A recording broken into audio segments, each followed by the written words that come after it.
공화당은 백신 의무화에 대한 연방 지출의 자금 지출이 나오지 않도록 막아야 된다라는 이야기를 지금 강하게 일부 공화당원들 사이에서 나오는 이야기입니다. 아직 공화당 당론으로 정해져 있는 문제는 아니고요. 그런데 지금 이제 현재 공화당 내부에서 이야기가 되고 있는 결의안은 2월 18일 만료가 되는데 공화당 정부 재정 지원을 철회하겠다라는 서한을 지금 배포해서 연방정부를 셧다운시키는 한이 있더라도 백신 의무화 자금 지원을 막겠다. 이런 지금 이야기가 나오고 있습니다. 상당히 이제 어찌 보면은 과격한 행동이기는 합니다만은 이 일에 가장 앞서고 있는 것이 칩 로이 하원 의원입니다. 텍사스주의 연방 하원의원인데요. 정부 예산을 유지하기 위해서 지속적인 결의안이나 연방 세출 법안 통과를 시키기 위해 의회가 백신 의무 사항과 연관된 자금 지원을 중단하도록 강제하는 노력을 지금 주도하고 있다. 이런 겁니다. 쉽게 말씀을 드리면 백신 의무화를 명령이 떨어졌죠. 의료기관, 그러니까 CMS 같은 경우에는 메디케어나 메디케이드 연방정부 지원금 받으려면은 거기 일하는 모든 의료 직원들 전부 다 백신 의무화해야 된다. 이렇게 명령을 내린 거 아닙니까? 이렇게 백신 의무화 명령을 내려놓고 그것에 대해서 지원해주는, 그러니까 백신을 공급한다라든가 무슨 테스트기를 공급한다라든가 이렇게 지원해주는 예산이 연방정부 예산이 잡혀있는 것들에 대해서는 집행하지 못하게 하자라는 겁니다. 집행하지 못하게. 연방정부 예산 집행하지 못하게 만들자.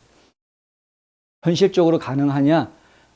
거의 불가능합니다. 이것은 민주당 쪽에서 똘똘 묻혀가지고 뭔 소리냐, 정부 셧다운하면 안 되지 라고 몰아붙이면 그만입니다. 막을 수 있는 거는 상원인데 상원에서 유일하게 막을 수가 있는데 상원에 있는 공화당 상원 의원들이 100% 이 의견에 동의할지 지금 알 수가 없습니다. 하원 의원들의 노력만 가지고서는 사실 좀 힘듭니다. 여기에 지금 참여하고 있는 하원 의원들 보면은 펜실베니아의 스캇 페리 하원 의원, 애리조나의 폴 고사르 하원 의원, 그리고 콜로라도에 있는 로렌 보버트, 이런 아주 강성 의원들이죠. 아주 강성 의원들, 클레이 히긴스 의원, 루이지애나에 이런 강성 의원들이 지금 참여를 하고 있는 것인데 성공적으로 이것을 하기는 쉽지는 않을 것이다. 하지만 메시지는 전달해 줄 수 있다라는 생각은 듭니다. 워싱턴 DC를 비롯해서 백신 의무 사항과 관련된 연방정부 기금으로 직접 혜택을 받는 다양한 자치단체와 주가 있는데 이들에 대해서 연방정부의 예산이 그렇게 나가지 않도록, 이거 사실 헛돈 쓰는 거다라는 생각을 하기 때문에 이런 이야기들이 지금 나올 수 있는 겁니다. 지금 연방정부에서 백신 문제라든가 코로나 바이러스 관련 보건 문제와 관련해서 집행하려고 하는 예산의 상당 부분이 사실은 안 써도 되는 예산인 경우가 너무나 많기 때문에 그런 것이죠.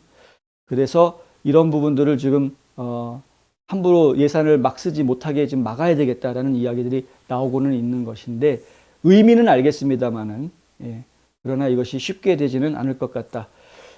지금 케빈 맥카티 공화당 하원 원내대표 그리고 미치 매코넬 공화당 상원 원내대표에게 압박하기 위해서 지금 노력을 하고 있는 중이라고 합니다. 미국 국민에게 백신을 시행하고 있는 연방정부의 자금을 지원하는 투표를 할 것인지 여부를 다시 한번 결정해야 된다라고 지금 촉구하고 나섰다.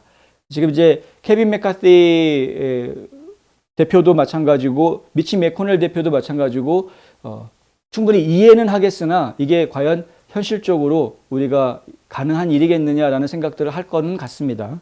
근데 케빈 맥카티 의원 같으면은 어쨌든 되든 안 되든 간에 안 되더라도 목소리는 한번 내보자라고 할 수 있을 것 같기도 하고 하지만은 미치 매코넬 의원 같은 경우에는 그거 되지도 않을 일에 뭐하러 짐 빼느냐라고 나올 수 있는 성향의 인물이니까 결국에는 상원에서 이들의 의지를 틀을 가능성이 크다. 지난번에 연방정부 셧다운 앞두고 있었을 때에도 미치 매코넬이 이 예산 부채 한도 이런 것들, 예산 한도 이런 것들을 임시로 높여주기로 하면서 셧다운을 모면했던 그런 모습들을 제가 봤기 때문에 미치 매코넬은 연방정부 셧다운을 원하는 인물이 아닌 것은 분명히 저희가 알고 있습니다. 그래서 상원 의원들의 도움을 받기는 쉽지는 않을 것 같다. 하지만 어쨌든 강성파 의원들이 나선 일이긴 하다. 그러나 이렇게 지금 연방정부가 백신을 의무화를 전국적으로 시행하려고 하는 부분에 있어서 강력한 반발이 있다라는 것만큼은 메시지를 내줄 수 있다라는 차원에서는 나름대로의 소정의 의미는 있을 수 있겠다라는 정도는 말씀드릴 수 있을 것 같습니다.